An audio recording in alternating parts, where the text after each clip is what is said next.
मैंने कहा था कि जब भी स्क्वायर रूट हो तब पावर इवन नंबर में होनी चाहिए। जो भी आंसर मुझे नहीं याद। बेटा दोनों के अलग अलग नहीं निकालना है। P H is equal to under root C1K1 plus C2K2। Mixture है ना। आपके सॉल्यूशन में acetic acid and formic acid दोनों का मिक्सचर है, दोनों की कॉन्सेंट्रेशन है और दोनों का आयोनाइजेशन कांस्टेंट भी दिया है। तो सीधा फॉर्मूला अप्लाई करो, minus log under root C1K1 plus C2K2।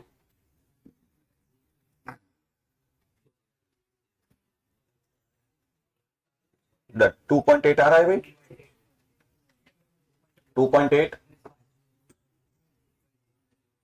तो बेटा हमने वीक एसिड और वीक एसिड के मिक्सचर का पीएच निकालने का फॉर्मूला लास्ट क्लास में डिराइव किया था। उस फॉर्मूले की खास बात यह थी कि हमने मैथ्स की हेल्प लेके अल्फा को हटा दिया। तो अब हमें दोनों वीक एसिड का मिक्सचर हो तो अल्फा निकालने की जरूरत नहीं है। सीधा फॉर्मूला अप्लाई करो, minus log under root C1K1 plus C2K2। और अगर एसिड वीक है तो obviously concentration and dissociation constant दोनों डेटा गिवन होगा। ठीक है भाई, अरे बोलो। तो ये कौन सा केस हुआ? पहला केस था स्ट्रॉन्ग एसिड, दूसरा केस वीक एसिड, तीसरा case strong acid plus strong acid, fourth strong acid plus weak acid, उसमें सिर्फ स्ट्रॉन्ग को काउंट करेंगे, fifth weak acid plus weak acid. एक छोटा सा और केस लिख लो और नोट कर लो, यह है केस नंबर 6,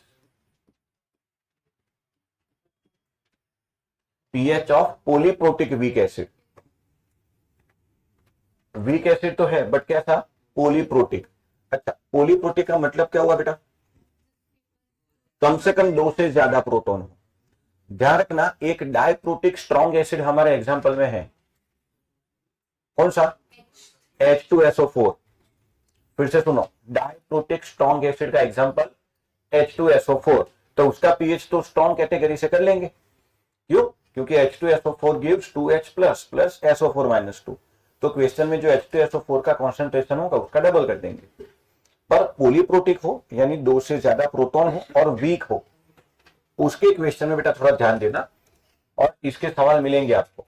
तो उसका फॉर्मूला में डिराइव करके दे रहा हूं, आपको सीधा जो क्वेश्चन में डेटा हो उसकी वैल्यू पुट करनी है बस। देखो ध्यान से, पोलीप्रोटिक वीक एसिड का सबसे मस्त एग्जांपल है बच्चों H3PO4। ये एक वीक एसिड है जिसमें 3 प्रोटॉन है। तो फर्स्ट स्टेप में अगर आयोनाइजेशन हुआ बेटा ये बनेगा H plus plus H2PO4 minus. ठीक है, प्लीज यहां ध्यान दो। दूसरे स्टेप में होगा H2PO4 minus gives H plus plus HPO4 minus 2। And तीसरे केस में होगा HPO4 minus 2 gives H plus plus PO4 minus 3। अब ध्यान से देखना, क्वेश्चन में इनिशियल डेटा मतलब क्वेश्चन ऐसे होगा, calculate pH of H3PO4। Suppose कर लेते हैं बेटा कि इसकी इनिशियल कॉन्सेंट्रेशन T है और Ka1 Ka2 एंड Ka3 तीनों डेटा में गिवन होगा। फॉर एग्जाम्पल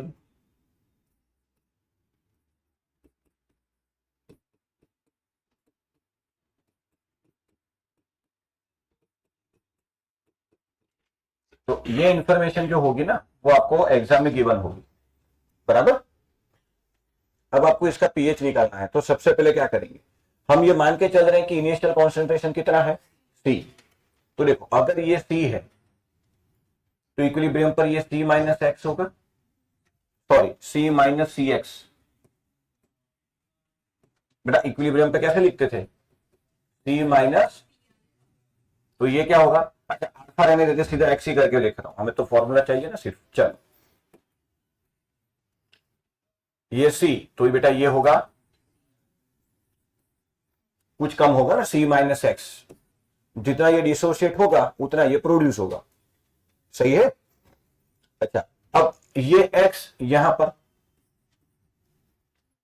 अब इसका डिसोसिएशन होगा मान लो y, तो ये कितने बनेंगे, अब ये यहां पर, अब इसका डिसोसिएशन होगा तो ये कितना बनेगा मान लो z, हमने symbol X Y Z use किया। फिर से एक बार, इनिशियल कॉन्सेंट्रेशन कितनी है सी, सी अल्फा नहीं बोल रहा हूं, इनिशियल कॉन्सेंट्रेशन कितनी है सी, ये सी में से कुछ कम हुआ और जितना ये कम हुआ उतना ये बढ़ा। अब इसी को आपने यहां लिया है तो ये x में से माइनस वाई कुछ कम हुआ, जितना ये कम हुआ इतना ये बना, और सिमिलरली ये भी y minus Z Z Z, यहां तक कोई परेशानी। अच्छा अब देखो ये जो है वो यही है, तो अगर ये x माइनस वाई है तो इसमें भी ज्यादा कोई फर्क नहीं आएगा, ये भी क्या होगा, और ये यही है तो यहां भी मैं क्या लिखूं, बोलो हाँ या ना। अच्छा अब मैं पहली इक्वेशन के लिए बेटा KA1 लिख रहा हूं, ध्यान से देख, KA1 इज इक्वल टू, कैसे लिखेंगे, सही है। अब ध्यान से सुन, आपके सॉल्यूशन में टोटल H प्लस तो ये हुआ ना, अच्छा ये सब एक ही सॉल्यूशन में हो रहा है, एक ही बीकर में, ऐसा नहीं कि ये रिएक्शन कंटेनर 1 में, ये रिएक्शन कंटेनर 2 में, एक बीकर है उसमें आपने C कॉन्सेंट्रेशन का H3PO4 ऐड कर दिया, तो पहले स्टेप से इतने H प्लस, दूसरे स्टेप से इतने H प्लस और तीसरे स्टेप से इतने H प्लस। तो बेसिकली जब आप मल्टीप्लाई करो तो पहले स्टेप में लिखना है x plus Y plus Z into x minus y upon c minus z, बोलो ठीक है, बोलो। अच्छा सिमिलरली बेटा मैं अगर यहां KA2 लिखूं तो अगेन क्या लिखना पड़ेगा, x plus Y plus Z into Y minus Z X minus Y, हाँ। और अगर मैं KA3 लिखूं तो again x plus Y plus Z into, या तो सिर्फ z है, अपॉन वाई माइनस जेड। अब देखो मैंने जब आपको mono basic acid di basic acid पढ़ाया था तब मैंने ये एग्जांपल लिखवाया है, और उसमें मैंने ये भी कहा था कि KA1 is very very greater than KA2 is very very greater than KA3, और ये आप डेटा से भी देख सकते हो। क्या KA1 की वैल्यू KA2 से काफी ज्यादा है, देखो -5 का डिफरेंस आ रहा है कि नहीं, तो इसको मैं यहां लिख रहा हूं, और ये सबसे इंपॉर्टेंट स्टेप है, as KA1 is very very greater than KA2 is very very greater than KA3, मतलब y with respect to x and z with respect to y neglect हो जाएगा। और ये एग्जांपल मैंने ऐसे दिया था, मान लो ये 10 है, कितना, इसमें से ये बने 2, तो यहां क्या आएगा 2, 2 में से बेटा ये बनेंगे 0.2, तो यहां कितना आएगा 0.2, 0.2 से बनेगा 0.002, तो जब आप टोटल करोगे तो ज्यादा डिफरेंस नहीं बचेगा। आप चाहो तो वो नोट निकाल लो, वीक एसिड के लास्ट में लिखा था आपने, वीक एसिड में आपने वो डेफिनेशन में लिखा है, हाँ है कि नहीं, पहले देखो मैंने 100 लिखवाया था, 100 में से कितने टूटे 10, तो दूसरे स्टेप में 10 में से कितने टूटे 1, और तीसरे स्टेप में 1 से कितना टूटा 0.6, तो टोटल H प्लस देख कितना हुआ 10 प्लस 1 प्लस 0.1, 10 के रिस्पेक्ट में 0.11 को अगर आप हटा लोगे तो आप अप्रोक्सीमेट आंसर पहुंच जाओगे। इसका मतलब यहां अगर x y z 3 टर्म है तो y x के रिस्पेक्ट में निग्लिजिबल है और z y के रिस्पेक्ट में निग्लिजिबल है। हेलो, अच्छा अब इसको मैं यहां पुट कर रहा हूं, ध्यान से देख, is equal to y with respect to x गया and z respect to y गया, ये बचा क्या सिर्फ x, और ये y with respect to x गया, तो ये बचेगा बेटा x square upon c minus x, तो KA1 की फॉर्मूला ये बनी x square upon c minus x। ठीक से समझ पा रहे हो आप। अब इसमें देख, यहां क्या बचा सिर्फ, सही है, y x के रिस्पेक्ट में गया और z y के रिस्पेक्ट में गया, तो x और y माइनस z में से क्या लिखना है, y, तो x into Y, y minus x तो x ही लिखेंगे, y निग्लिजिबल, तो x माइनस y के नीचे क्या आएगा, दैट इज इक्वल टू, तो Ka2 is equal to y, Ka2 is equal to y।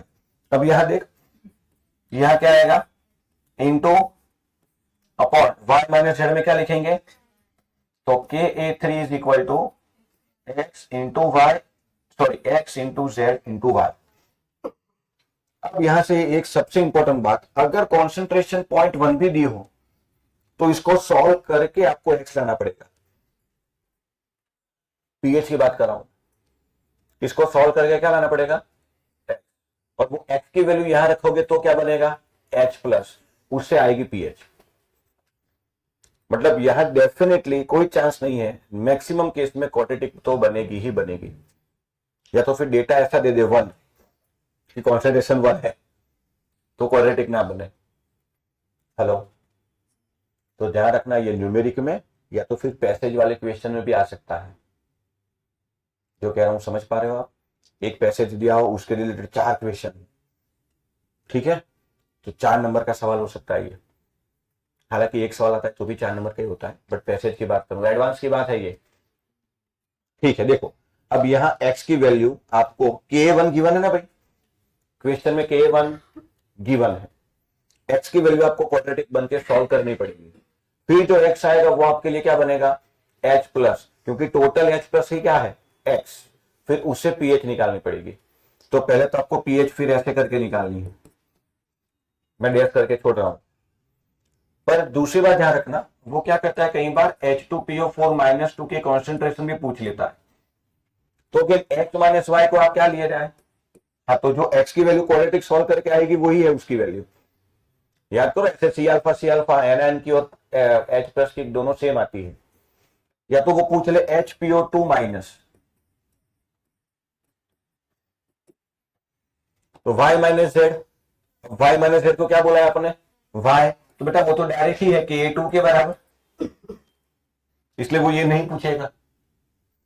Last क्या बचा, PO4 - 3, वो किसके बराबर, से कैसे लाना, क्वाड्रेटिक सॉल्व करके, y है कैसे, Ka2 के बराबर जो ये रहा, तो इस इक्वेशन को सॉल्व करके z लाना पड़ेगा, और वो z आएगा वो तेरे लिए PO4 - 3 की कॉन्सेंट्रेशन। तो सबसे इंपॉर्टेंट बात यही है कि मैक्सिमम केस में या तो पीएच पूछी जाएगी या PO4 - 3 की कॉन्सेंट्रेशन पूछी जाएगी। हाँ, क्योंकि x plus Y plus Z क्या लिखा है आपने, ठीक है, ये सॉल्व करना ही चैलेंज है, और अगर आप क्वाड्रेटिक भी सॉल्व नहीं कर पा रहे हो तो फिर सवाल आपके लिए है ही नहीं, तो टेंशन मत लो। और आपकी मैथ्स चेक नहीं होगी, बट थोड़ी बहुत तो आनी चाहिए ना, वही 2 रूट बनाने हैं, एक पॉजिटिव होगा एक नेगेटिव होगा, जो पॉजिटिव होगा वो आपका आंसर। और क्वाड्रेटिक सॉल्व करने पर बेटा 2 क्वेश्चन सॉल्व हो जाएंगे, पहला दूसरा दोनों, या तो पीएच पूछे तो भी सॉल्व करना पड़ेगा, HPO4 - 2 पूछे तो भी सॉल्व करना पड़ेगा। ये तो सबसे आसानी है, क्योंकि ये जो वैल्यू है वही है ये। अब समझ रहे हो कि नहीं, पूरा डिराइव करके दे दिया। अब इसमें से जो भी पूछे, और पॉलीप्रोटिक वीक एसिड का सबसे कॉमन एग्जांपल ये है, तो सवाल आ रहा है तो ध्यान से सुनना, 90% केस है कि एग्जांपल H3PO3 ही हो, सॉरी H3PO4 ही हो, तो सीधे फॉर्मूला याद रख लो कि पीएच क्या है, ये जो फॉर्मूला लिखे ना बेटा, Ka1 is equal to x²/c - x, इसको याद कर लो। ये तो क्वेश्चन में गिवन है, तो इसके सामने लिख लो क्या, x²/c - x, ये क्या है, और ये है x इंटू z/y। तो जो डेटा गिवन है ना क्वेश्चन पेपर में, उसी में ये लिख लो। अब सीधा क्वाड्रेटिक सॉल्व करके जो x आएगा उससे पीएच निकालो, जो x की वैल्यू है वही आपकी H2PO4 - 2 की वैल्यू है, जो y है वही आपके लिए H2PO2 - की वैल्यू है, और PO4 - 3 की वैल्यू फिर इसको सॉल्व करके लानी पड़ेगी। और ये पूछ लिया मान ले तो फिर तुझे x तो निकालना ही पड़ेगा। क्वेश्चन में सिर्फ क्या पूछा है ये, तो ये सॉल्व करने के लिए आपको x और y तो है ही, बट x के लिए आपको ये इक्वेशन तो सॉल्व करना ही पड़ेगा। तो अब तक जो भी पढ़े हम इस चैप्टर में, आयोनिक इक्विलिब्रियम में जितने भी केस देखे, स्ट्रॉन्ग, वीक, दो स्ट्रॉन्ग दो वीक, उन सबसे अच्छे से अच्छा सवाल इससे बनता है और सॉल्व करने में टाइम भी लगेगा, कम से कम 2 से 3 मिनट जाएगी। या तो एग्जामिनर बहुत दयालु हो, आप पे रहम खाते यहाँ क्वाड्रेटिक ना बने ऐसा डेटा दे दे तो थोड़ा जल्दी हो जाएगा। और क्वाड्रेटिक बन भी गई बेटा तो 4 मार्क्स यानी कि 400 रैंक, तो 400 रैंक के लिए क्वाड्रेटिक सॉल्व करना कोई बड़ी बात नहीं है और घाटे का सौदा भी नहीं है। अगर 400 रैंक का सवाल है ऊपर नीचे का तो फिर क्वाड्रेटिक तो सॉल्व करनी पड़ेगी ना, या तो फिर छोड़ दो, सिंपल। मुस्कुराओ, आयन इक्विलिब्रियम की चरम सीमा पर पहुंच गए हैं, आगे बढ़े। पर इतना लिख लो आराम से, लिखते समय ध्यान रखना कहां से कैसे लिखना है।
अच्छा, यहाँ ना ऐसे लिख लेना, pH is equal to minus log of X, बराबर है। और एक्स कहां से आएगा, ये इक्वेशन सॉल्व करने पर।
चलो आगे बढ़े भाई।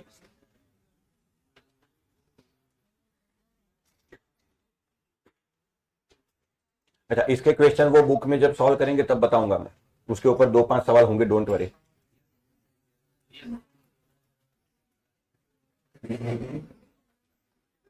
तो बेटा ये कौन सा केस था? अब हम पहुंचे केस,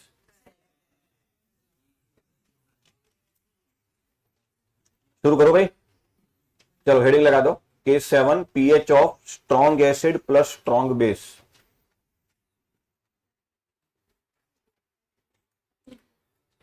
अच्छा, पीएच के बाद तुरंत हमने वो सारे केस लिखे हुए थे, वो केस निकालो तो।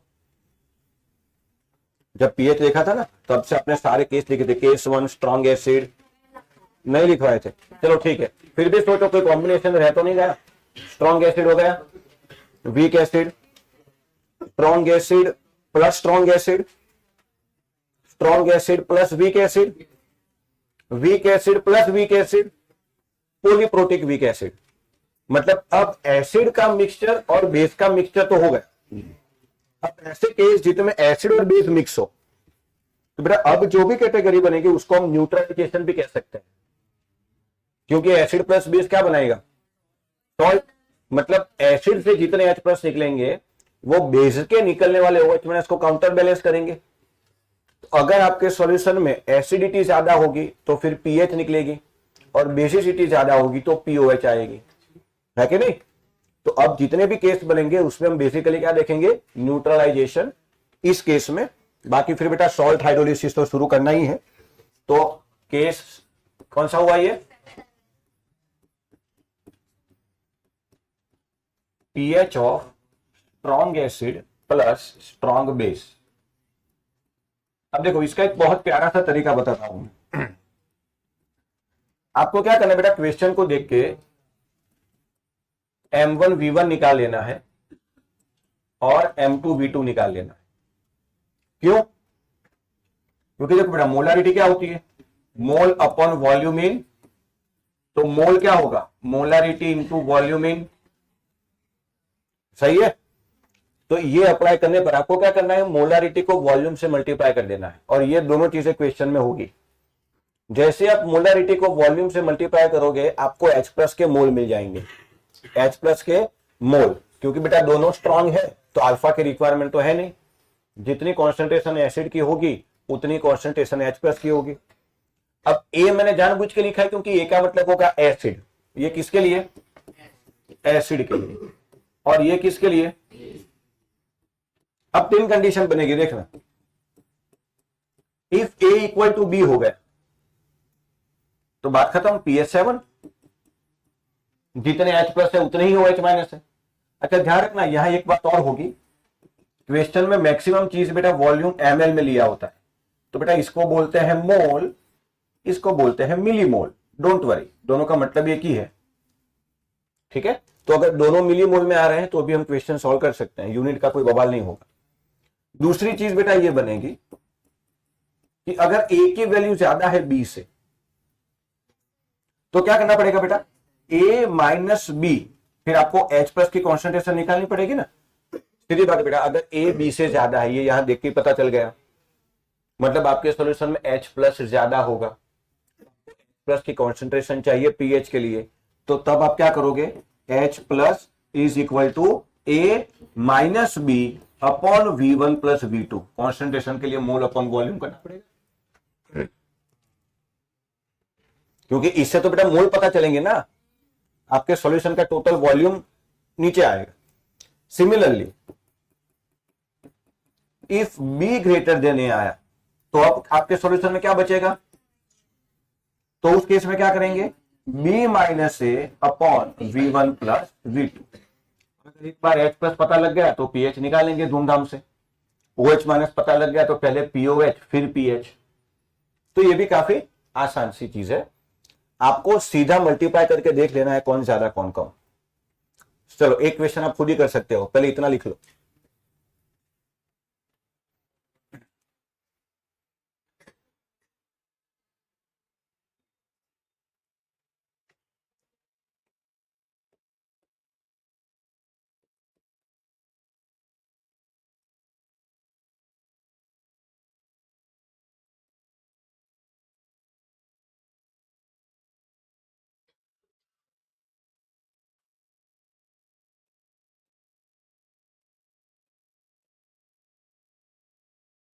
इसका पीएच निकालो चलो फिर।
आंसर नहीं मालूम, आंसर में रट के नहीं आया, अभी कर देते हैं।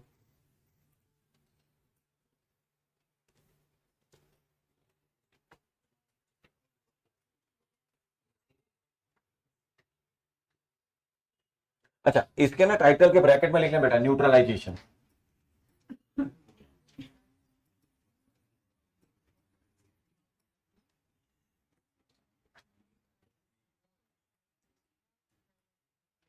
चलो 2 मिनट यहां ध्यान दो। मोलारिटी इंटू वॉल्यूम क्या देगा बेटा? मोल, दैट इज ए। तो इस केस में ए कितना हुआ? 50। और यहां एक बी कितना हुआ? देखो बेटा फॉर्मूला लिखा हुआ है मैंने, मोलारिटी को वॉल्यूम से मल्टीप्लाई करो, उससे आपको मोल पता चल जाएंगे। तो ये जो है उसमें से H प्लस कितने मिलीमोल? 50। और यहां से OH के कितने मिलीमोल? 30। ज्यादा कौन है? तो आपकी पीएच 7 से कम आएगी, हाँ या ना? अच्छा, तो अब क्या करेंगे, ये वाला केस बनेगा। अच्छा, तो आप H प्लस की कॉन्सेंट्रेशन कैसे निकालोगे? H plus is equal to 50 minus 30 divided by total volume 80, that is equal to, ये कितना बचा? Divided by, that is 1/4, that is तो पीएच क्या हुआ बेटा? 1 माइनस लॉग 2.5, यानी कि 0.30 और 0.47 के बीच में। तो 0.4 ले लो, 1 माइनस 0.4 दैट इज 0.6।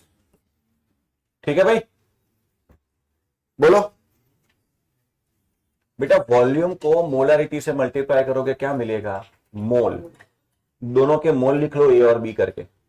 जिसके मोल ज्यादा होंगे पीएच उस रेंज में आएगी, और नीचे टोटल वॉल्यूम रखना। एक और करो, चलो कोई बात नहीं।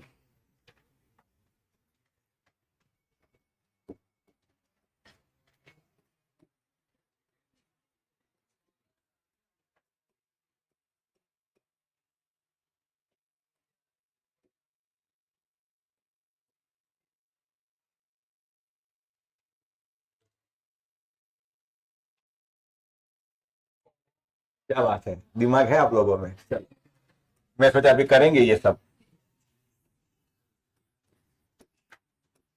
अभी 7 बोलेगा क्या? अब ध्यान रखना, इसका जो मोल आएगा उसको 2 से मल्टीप्लाई कर दे।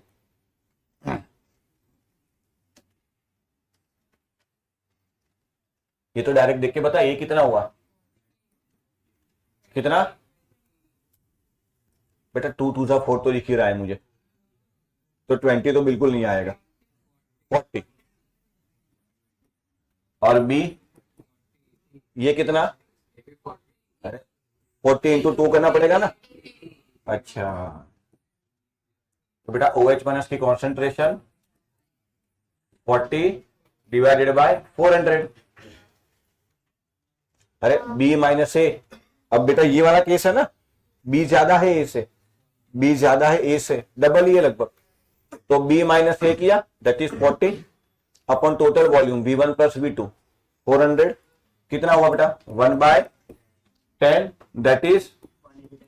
दैट इज तो पीओएच आई तो पीएच आएगी। सिंपल तो है बेटा, कर लेगा।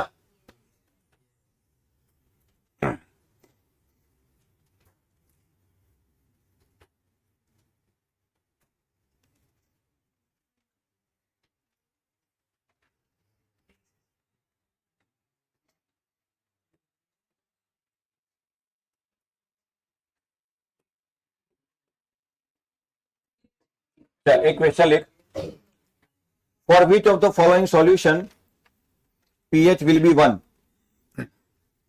for which of the following solution pH will be 1?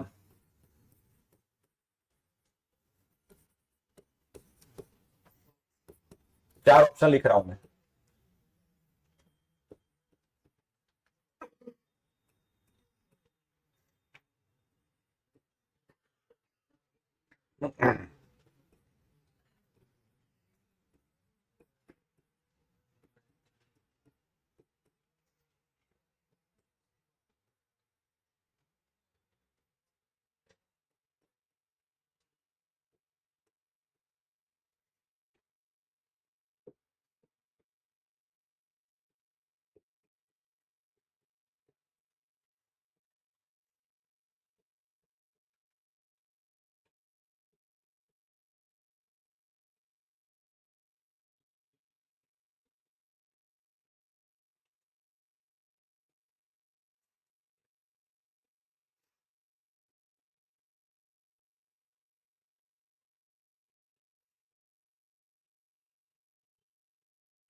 बोलो।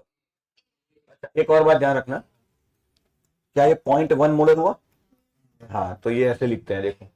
अच्छा, ये पीवाई क्यू है, हर किताब में ये मिल जाएगा, या तो फिर वो ऐसे लिखेंगे डेसी मोलर, इसको क्या बोलते हैं?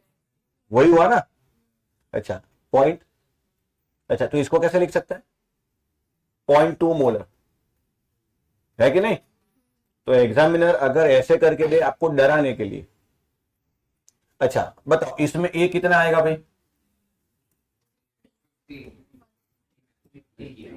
75 इंटू 0.2, 75 इंटू 0.2 कितना हुआ? और यहां,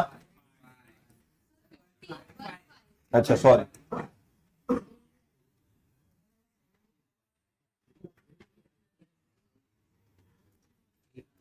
हाँ 1.5 और ये, अच्छा तो A minus B that is 10 upon total volume 100, that is 1 upon 10, that is 10⁻⁻1। तो ये आंसर है, एंजॉय करो। बराबर। अगर सवाल ऐसा होता कि for which of the following solution pH will be 7, हाँ दोनों सेम हो तो इसकी पीएच क्या आएगी, और इन सबकी निकालना घर जाके, तो दो न्यूमेरिकल और हो गए, है कि नहीं? अच्छा, ये नीट का सवाल है, सॉरी, नहीं वो याद नहीं, साल याद नहीं रहे बेटा, 2021 नहीं 22 के आसपास होगा। ये कैटेगरी में कोई डाउट? पक्का? आगे बढ़े। तो आगे बेटा जो भी कैटेगरी आएगी उसको हम सॉल्ट हाइड्रोलिसिस में काउंट करेंगे। किस में? Salt hydrolysis.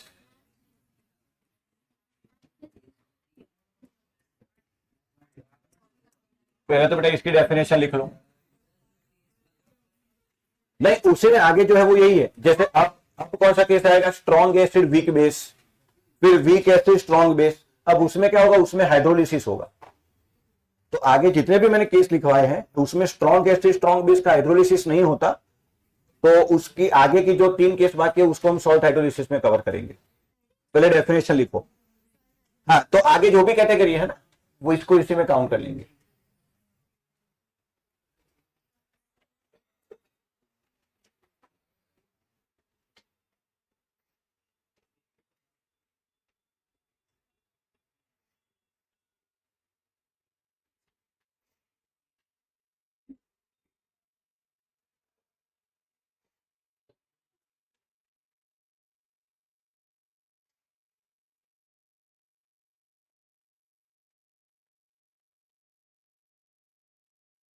अरे हाँ, डेफिनेशन, हाँ।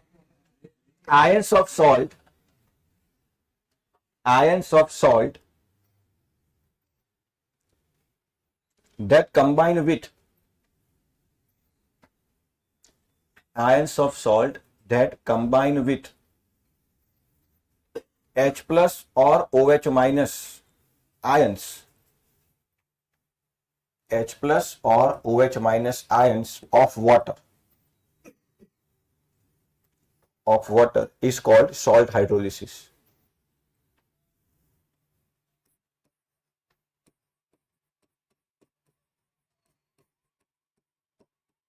उसके नीचे लिखो टाइप्स ऑफ सॉल्ट।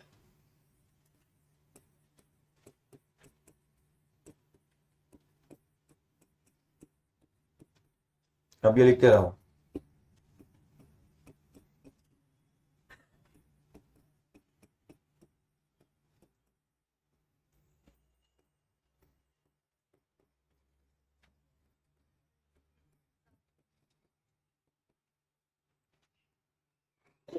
चार तरह के सॉल्ट होंगे बेटा, और इन सभी के बारे में हमें डिस्कस करना है। और वो कैटेगरी देखो, आपने ये कॉम्बिनेशन लिखे हुए हैं सब। हाँ, एग्जांपल लिखने के लिए देखो, स्ट्रॉन्ग एसिड स्ट्रॉन्ग बेस, क्या HCl स्ट्रॉन्ग एसिड है? NaOH स्ट्रॉन्ग बेस है। दोनों से क्या बनेगा? Plus H2। चलो, weak acid CH3COOH plus strong base NaOH gives CH3COONA plus H2O। strong acid HCl, weak base NH4OH gives NH4Cl plus H2O, and last CH3COOH plus NH4OH gives CH3COONH4 plus H2O।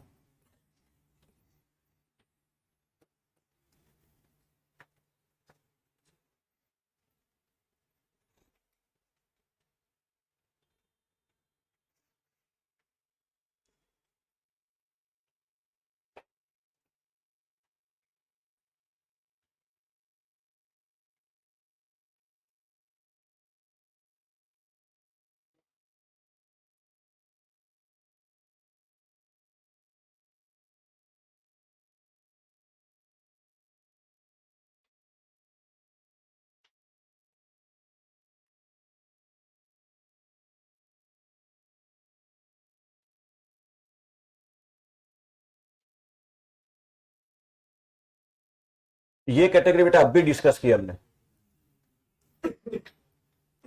Strong acid और strong base से बनने वाला salt hydrolysis नहीं होता, उसका single side arrow होगा, क्योंकि दोनों स्ट्रॉन्ग इलेक्ट्रोलाइट है और स्टार्टिंग में फर्स्ट लेक्चर में लिखा था स्ट्रॉन्ग इलेक्ट्रोलाइट में there is no equilibrium, reaction always forward direction में जाएगी। ठीक है, मतलब NaCl जो बना वो वापिस से H2O के साथ रिएक्ट नहीं करेगा। ऐसा क्यों सर? कहीं होता है ना साइंटिस्ट, ये ले NaCl प्लस H2O, तो बेटा इसको ऐसे लिखेगा ना, मतलब आप क्या कहते हो कि NaCl को पानी में डालने पर HCl एंड NaOH बनता है, ये कह रहे हो आप? तो ये रिएक्शन इस डायरेक्शन में नहीं जाती। घर जाके ट्राई करना, पानी के ग्लास में नमक डालना तो NaOH बनेगा एंड स्ट्रॉन्ग एसिड HCl बनेगा, ऐसा नहीं। ये रिएक्शन इसी डायरेक्शन में जाती है, इस डायरेक्शन में वापिस नहीं होती, 99% फॉरवर्ड। इसलिए इस केस में नो हाइड्रोलिसिस। समझ आया बेटा? कोई डाउट? तो इसमें हमने पीएच डिस्कस कर लिया, अब बाकी केस में हमें पीएच डिस्कस करनी है। तो 4 तरह के कॉम्बिनेशन बनेंगे, स्ट्रॉन्ग एसिड स्ट्रॉन्ग बेस, उसमें हाइड्रोलिसिस है ही नहीं। Weak acid strong base, strong acid weak base, week acid weak base. तो जो स्ट्रॉन्ग स्पीसीज होती है उसका हाइड्रोलिसिस नहीं होता, याद रखना। आई रिपीट, जो स्ट्रॉन्ग स्पीसीज होगी उसका हाइड्रोलिसिस नहीं होगा। हाइड्रोलिसिस का मतलब ये है कि जो वीक स्पीसीज है वो पानी में H+ या OH- के साथ कंबाइन हो जाए। स्ट्रॉन्ग स्पीसीज कंबाइन नहीं होगी क्योंकि उससे उसकी इज्जत डाउन होती है, ऐसा याद रखो। तो स्ट्रॉन्ग स्पीसीज का H2O के साथ रिएक्शन नहीं करना है। अब ये देख के बताओ, आपको क्या लगता है इसमें पीएच क्या होगी, 7 से ज्यादा कि 7 से कम? हाँ, वो तो सिंपल सी बात है। मतलब ये जो सॉल्यूशन होगा वो बेसिकली अल्कलाइन सॉल्यूशन होगा। क्या होगा? बेसिक सॉल्यूशन को अल्कलाइन सॉल्यूशन भी बोलते हैं, अल्कली अर्थ मेटल। तो बेसिक सॉल्यूशन को अल्कलाइन सॉल्यूशन भी कहते हैं। ये देख के बताओ, मतलब ये सॉल्यूशन एसिडिक होगा क्योंकि इसकी पीएच 7 से कम आएगी। अब बेटा इसके बारे में ना मजेदार बात है, इसमें कुछ कह नहीं सकते क्योंकि दोनों वीक है। अब सीधी बात है, मेरी और सलमान खान की फाइट हो तो कौन जीते? बात ही खत्म। तो ये दोनों केस ऐसे हैं। पर सलमान खान और जॉन अब्राहम की फाइट हो तो देखना पड़ेगा क्या डायरेक्ट, मुझे जो पसंद है वो थोड़ी बोलने का। कि कभी किसी रास्ते में किसी का एक्सीडेंट होगा तो देखने का मजा तब है ना जब एक हट्टा कट्टा उसको पकड़ पकड़ के धोए, दोनों पतलू से, तो कोई रुकेंगे नहीं। जनरल बात कर रहा हूं मैं, है ना? तो अगर दोनों वीक है तो पता नहीं है, वो फिर डेटा पर डिपेंड करेगा, पीके और पीके का डेटा जो भी है उसके ऊपर जाएंगे। ठीक है, अब तीनों के फॉर्मूला बेटा डिराइव करेंगे तो एक पूरा लेक्चर जाएगा। सभी में कॉन्सेप्ट एक ही होता है, तो मैं एक फॉर्मूला बता देता हूं, बाकी के सबके फॉर्मूला हम याद रख लेंगे। इसको मैं पूरा डिराइव कर रहा हूं, इसी तरह से इसका भी डिराइव कर सकते हैं, इसका भी। पर अब हेडिंग लगाइए, salt of weak acid plus strong base. Salt of weak acid plus strong base.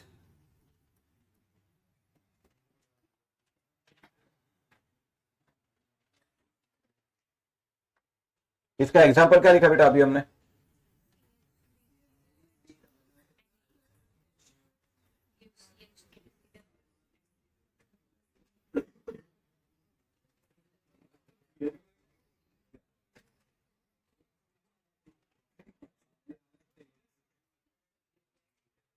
CH3 COO Na gives CH3 COO minus plus Na plus. ठीक है भाई, कहा एक्वायर्ड सॉल्यूशन। मतलब इसमें ये जो स्ट्रॉन्ग स्पीसीज है उसका हाइड्रोलिसिस नहीं होगा, वो सॉल्यूशन में पड़ा रहेगा। पर इसका तो हाइड्रोलिसिस होगा ना, वीक स्पीसीज है। तो अब बेटा ये पानी में जाके क्या करेगा, देखो CH3 COOH प्लस H2O,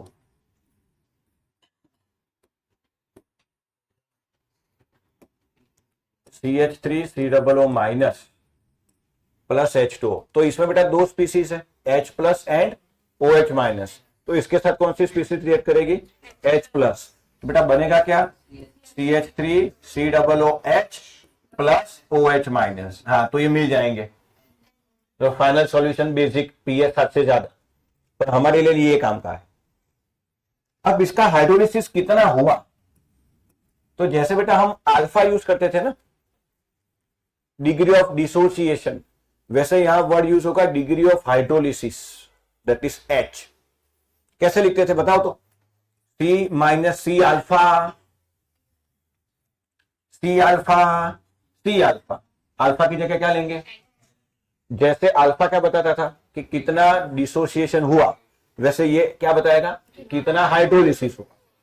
अच्छा, अब मुझे इसके लिए इक्विलिब्रियम कांस्टेंट लिखना है, तो equilibrium constant K is equal to CH3 COOH, नहीं पहली बार है ना तो पूरा अच्छे से डिराइव करूंगा मैं, OH minus upon CH3 COO minus H2 लिखेंगे। अच्छा, अब इसी को कहते हैं बेटा KH। इस चैप्टर में K बहुत सारे हैं, K है इक्विलिब्रियम कांस्टेंट, फिर KC, KP, KA, KB, KW, KH, KS सब आएगा। सबका मतलब एक ही है, इक्विलिब्रियम कांस्टेंट। प्रोसेस के हिसाब से उसका सफिक्स डिसाइड होगा। क्या ये समझ आ गया? अच्छा, तो अब मैं क्या लिख सकता हूं, आगे जैसे डिराइव करते थे वही है बेटा, CH into CH upon C into 1 minus H। फिर वही कहानी, C cancel, so KH is equal to CH square upon 1 minus H। हाँ, तो basically KH is equal to CH square, तो H is equal to under root KH upon C। बेटा इसमें तो कोई मुश्किल नहीं है, हमने अल्फा भी याद रखा है KA बाई C। अल्फा क्या होता है KA बाय C, तो H क्या होगा KH अपॉन C। सिंपल, यहां तक कोई परेशानी? अच्छा, अब देखो, अब मजा इसका बात का है कि ये जो CH3COOH बना वो वापिस से टूटेगा किसमें, CH3COO माइनस में, और इसका डिसोसिएशन भी तो होगा। इसलिए कहता था कि जल ही जीवन है। ये पानी की ना बहुत सारी गड़बड़ है, ये जिसमें बना, क्योंकि रिवर्सिबल रिएक्शन है, होता ही रहेगा, और Na मजे से देखता रहेगा। Na प्लस का कुछ नहीं, वो OH बनते ही उसको निगल लेगा, ये बनते ही वापिस इसमें टूटेगा। सॉल्यूशन में पानी है, वापिस ये बनेगा, ये वापिस इसमें टूटेगा। पर ये टूट रहा है तो बेटा Ka का इक्वेशन भी तो लिख सकते हैं ना। तो इसके लिए Ka क्या लिखेंगे बोलो,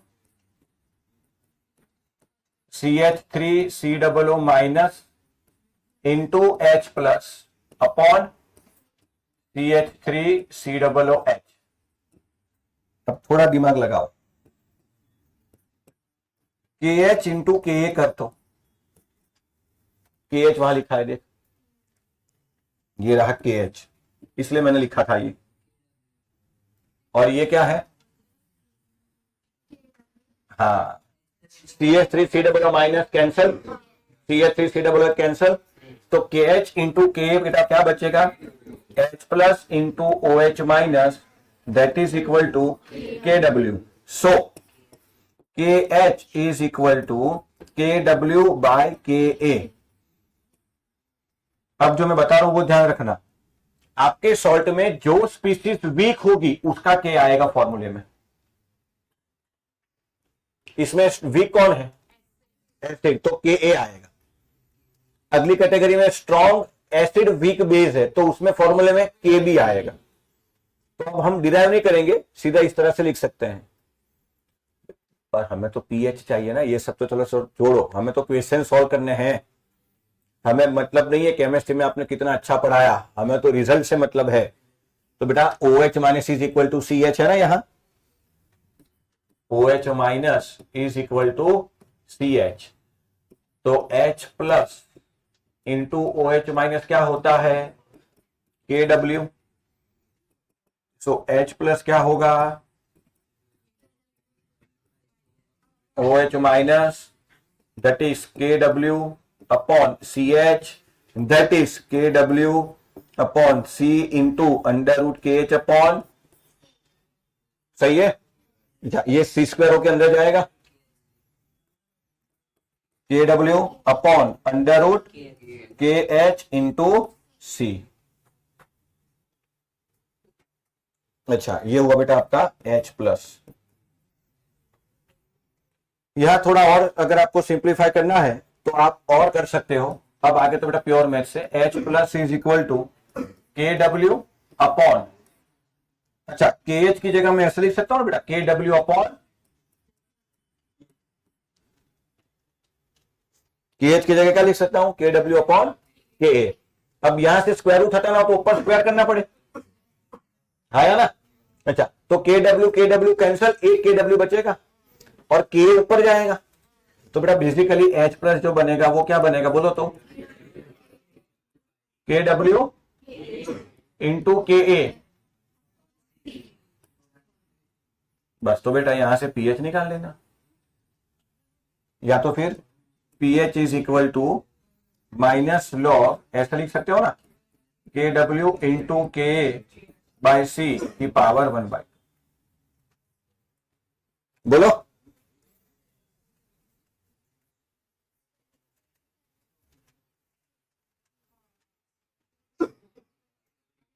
अरे ऐसे क्या देख रहे हो, कैंसल थी तो स्क्वायर रूट तो રહેશે જ ને, મેથ્સ છે મેથ्स આવું ના થાય।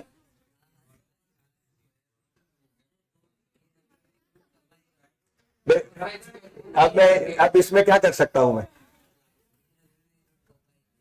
हाँ, एक रूट कैंसिल हो जाए। अब वो कैसे होगा मुझे नहीं मालूम, कि स्क्वायर रूट कैंसिल होगा ऊपर नीचे वो नहीं पता, इसका ऐसे होगा कि नहीं मुझे बता दो।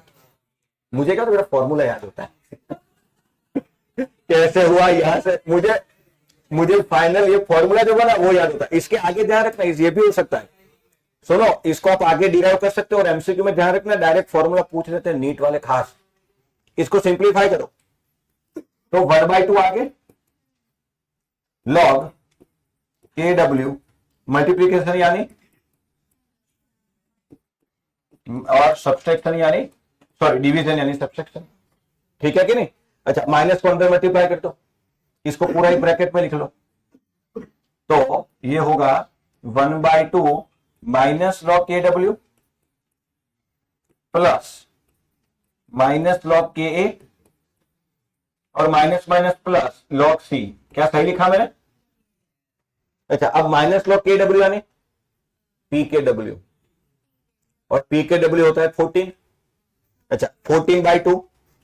हाँ, तो बेटा पीएच का फॉर्मूला ये भी होगा, pH is equal to 7 plus 1/2 P K plus log सी।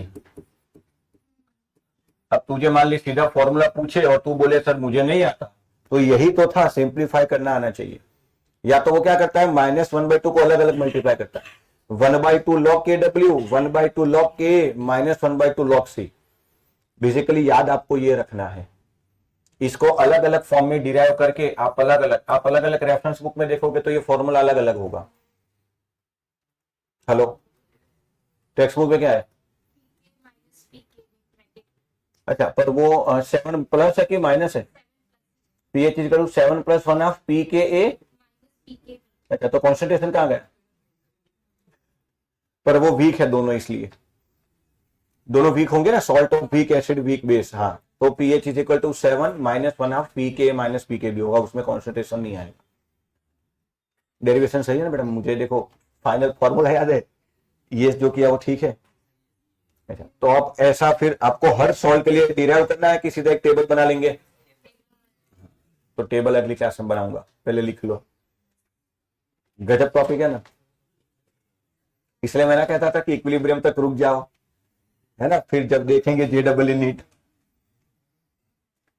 कहां से लिखना है आपको। अच्छा,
चलो यहां तक हो गया।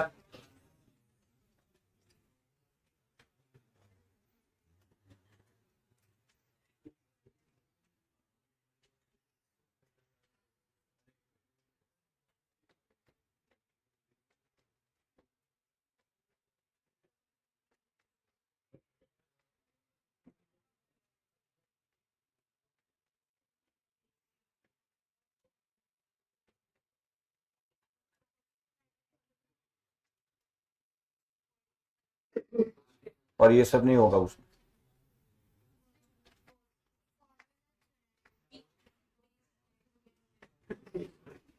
टेक्स्ट बुक में एक पेज में खत्म हो जाएगा ये।